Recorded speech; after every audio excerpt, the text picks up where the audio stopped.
What's going on, you guys, and welcome back to Get Fit with Gabby. This is officially episode 2 of my boob job journey. So if you're new here, go ahead and check out the first video, or if you haven't seen that one, check it out. I'm Gabby. I lost a bunch of weight and I'm a boob sag, so I'm getting a breast augmentation. And we keep it real over here all the time. So today is my pre-op appointment, so you guys will actually get to meet my doctor today. I'm gonna ask him a few questions that you guys had, as well as some of the questions that I have. 2 days ago I got this huge package, probably like 20 to 30 pages long, of all the things I need to know pre and post-op. So it's a lot. Is a lot, and I got questions, so you guys can see. Actually, here, I'll show you this page really quick. I highlighted stuff, and I put post-its where I have questions so I can make sure and ask him. I have full trust in my doctor, but I do just want to clarify a few things with him today. And yeah, so if you guys enjoy this video, please make sure to give it a like. If you're not subscribed, go ahead and hit that subscribe button, and let's get right into this video. Alright, guys, so we're about 10 minutes away. Break! And my mom's giving me the worst anxiety with her driving. Can you take your face mask off of your chin? It looks like you just had like double chin surgery. She's also, well, she did it only one time, but she farted because she's nervous and she has an upset stomach. Stop it! That does not need that does not need to be said. I was like, dude, I'm not even nervous. You should not be nervous. They're gonna take pictures right now.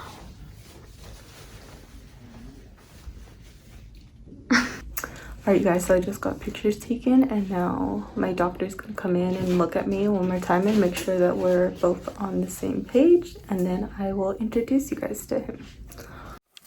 There's an expression surgeons like to use. And just break it off. Right Yeah, now. break it up. There we go.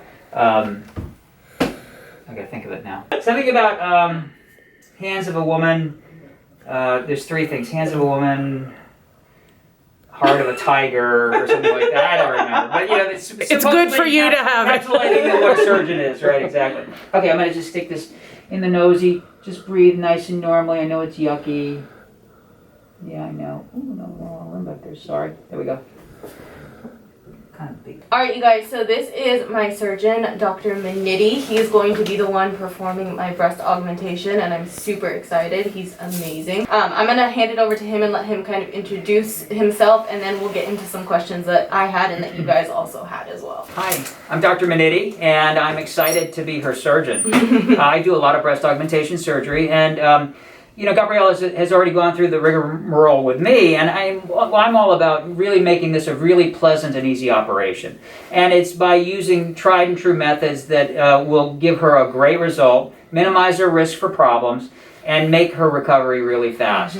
And so what we're going to do today is I'm just going to look at her again. We're going to do a thing called sizing, which is going to help us determine what size implant is necessary to achieve her goals in terms of how she wants to look. It's really kind of simple.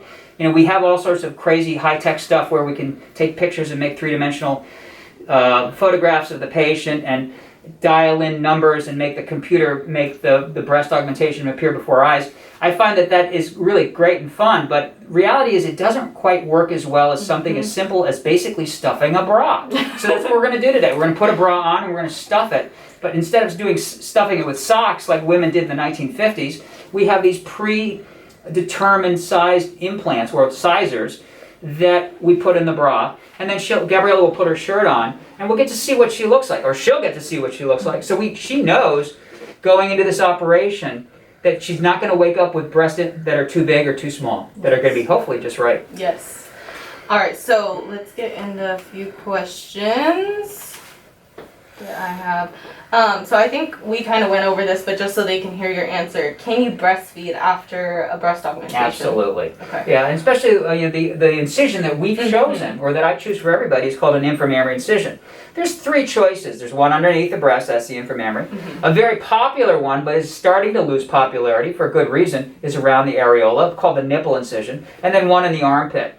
And in terms of reducing risks and complications, the inframammary incision is best, especially for one of the most common complications of breast augmentation, and that's hardening of the implant. It's not really the implant, it's the scar you make around it. It's called capsular contracture, and it's a phenomenon of inflammation, and the cause of inflammation most often is bacteria.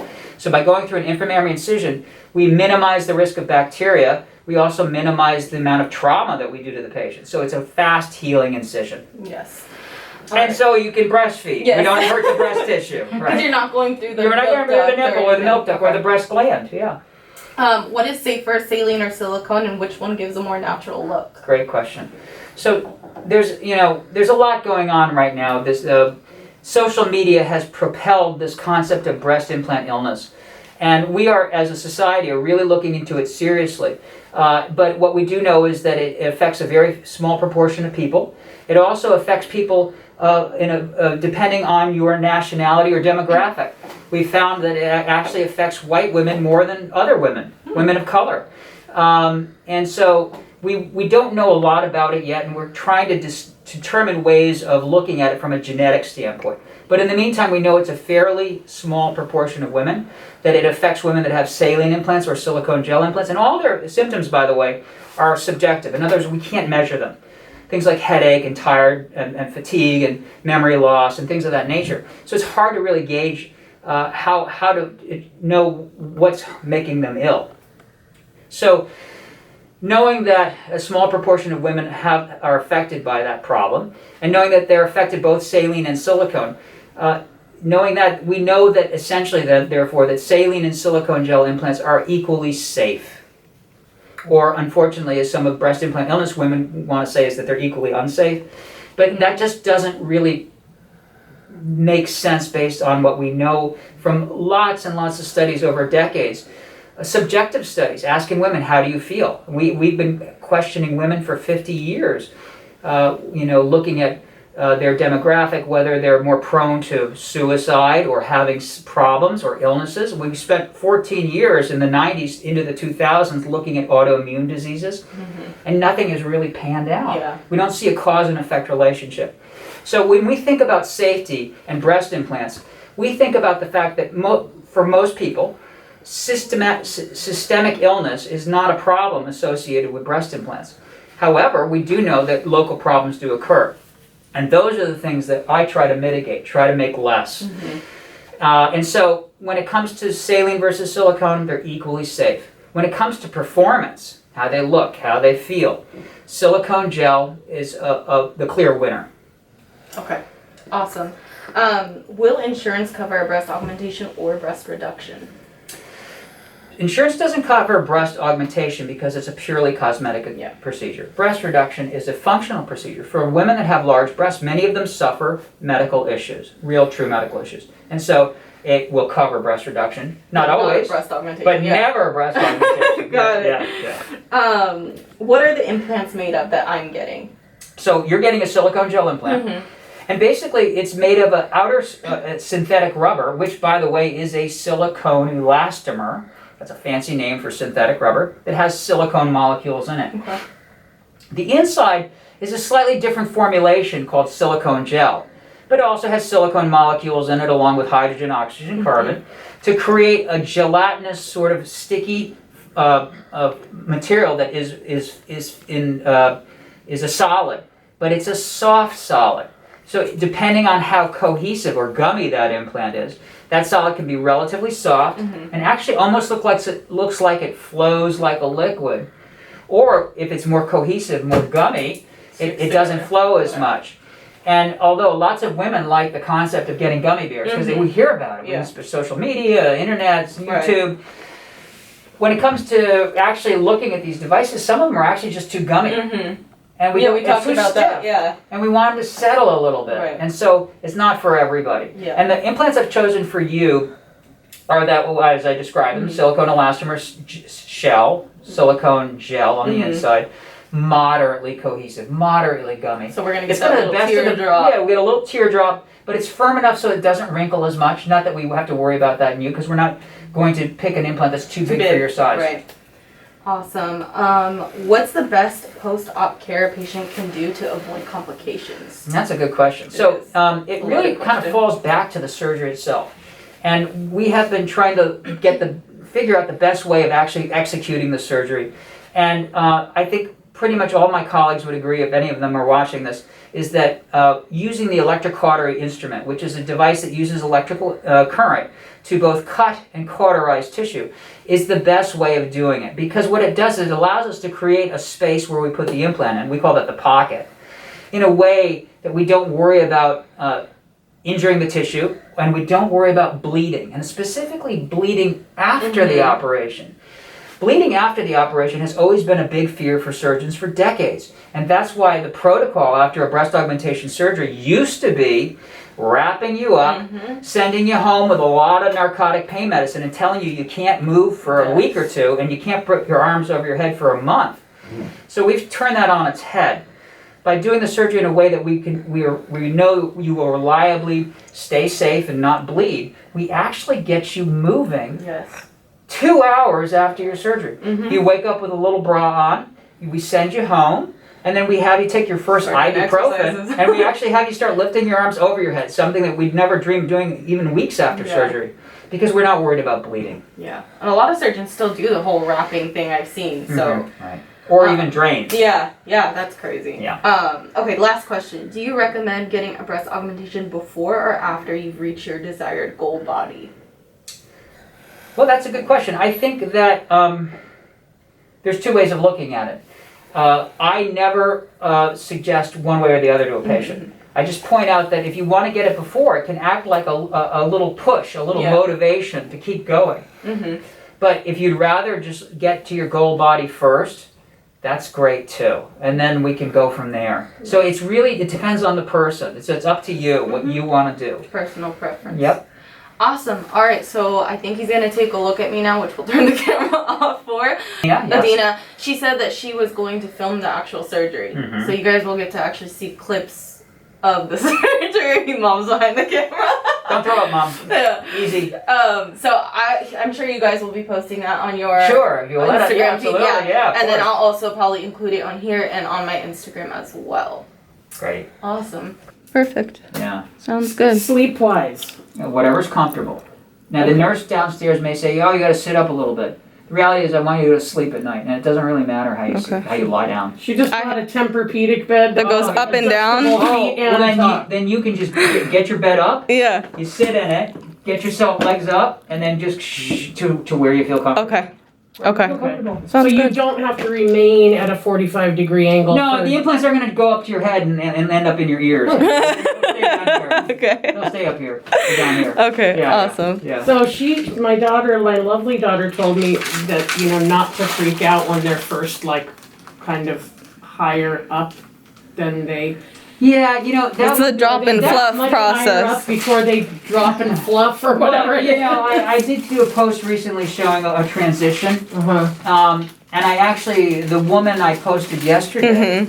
I'll link his stuff down below too. I have a early post-operative photo of her, and it's rather dramatic. They tend to look like triangles, so they're very square, and they're full here, and they're full here, and then they go down, and there's almost nothing down below the nipples. And so it's a really dramatic drop and fluff. I don't see that as much anymore now that I'm tending to be a little bit more conservative, a little bit more strict about my biodimensional analysis and what I feel comfortable putting into people. Okay. Now, with the 285, you probably have none of that. With the 320, you might just have a little bit more fullness that you want up top, but that's going to settle down in a few weeks. Okay. Yeah. Okay. Sounds good. All right. Don't worry, she's not going to look like a boobs from space. Outer space. Alien boobs. Gabby does Dallas. Yeah. They can't put their arms over their head. They're in the car. But they just start doing this. And then when they get home, they take their first Motrin, eat a little cracker or something. You don't want to get ulcers. And then they just really get to it. They just start, and I tell them, 5 minutes every hour. Right. But the people that are really the next day going like this, they're the ones that spend 15 minutes every hour. They just really are doing it. And so in a few hours, by dinner time, they're up here. Yeah. And Okay. those are the people that don't need tramadol. Right. They just take the ibuprofen. Okay. Okay.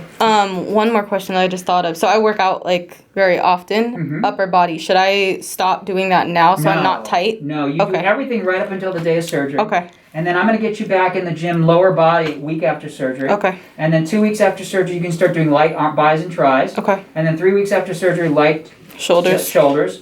And then you can work from there. Okay. The only thing you can't do is pecs. Okay. We'll Yeah. put you on a 3-month hold on the That's pecs. fine. That is Yeah, fine. yeah, okay. All right. Awesome. Okay, good. Sounds good. Quickly. Yeah. Day of surgery. Okay, Yeah. we go. It's downstairs. The Yes, surgery it's center Suite is 200. Suite 200. right? Yeah. That's where we show up. Yeah. At the time on our packet. Yep. Yes. 7 Surgery is a.m. like 90 minutes. Yeah, surgery is like, well, the operating room time is somewhere between 60 and 90. Uh huh. My operative time is usually about 40. Okay. Yeah. And then she's in recovery for a little bit, or usually a few minutes. About 35 minutes, yeah. Okay, now during this whole procedure, once she goes in, am I waiting down there for her? No, you can go. How soon will I pick her up, assuming everything's peachy keen and dandy, About which 10 it will So be? Wednesday, yeah, like 9:30, 10. 10:30, between 9:30 and 10 o'clock. I'd say quarter 10. If you can Okay. get back here by quarter 10, you'll be fine. Okay, because once we're down there and they take her in, You're done. You can just go. They can call you too. Yeah, Like we'll call once you. she comes out into Yeah. recovery, Yeah. they'll call you and let you know she's out of And- surgery and she'll be Mhm. ready for pickup in, and then they'll tell you. and then will half an hour, we have to 20 come back minutes. the very next day. Will we make that appointment today for a time to come back That'd the be They'll very great. next tell day? they'll tell you when to come. And the week Post-op. following Yes. as Okay. well. Yeah, they'll tell you based on us. Yes. Yeah. So Yeah. make the appointment today for the next day. Okay. Ariana will probably already has it for the next day. Yeah. For Okay. your post-op. Okay, Okay. we'll check all that out. Good. All right. All right. Sounds good. We're doing good. Okay. Don't worry. Remember. She's more nervous than I am. All right, I have to do the same old. I gotta tell you the same old story I tell everybody. Where you guys live? Woodland Hills. How'd you get here?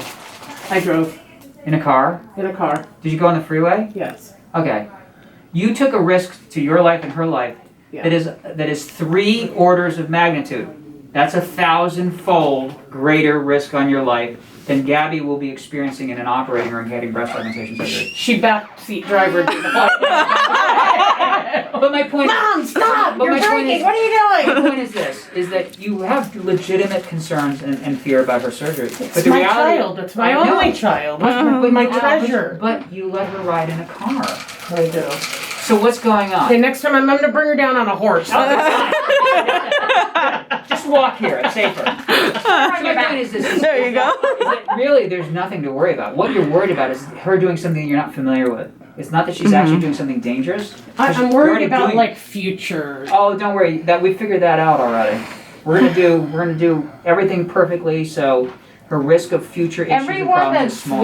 that has been with him Yeah. has been with him forever. I've Yeah. been with him for 17 years. Yeah. The anesthesiologists have worked with him for many, many years. So Yeah. the nurse that we have, we only have good people. Yeah. Yes. So she'll be well taken care of. Yeah. Thank you. Right. All right. Don't worry. Yeah. Okay. Yeah.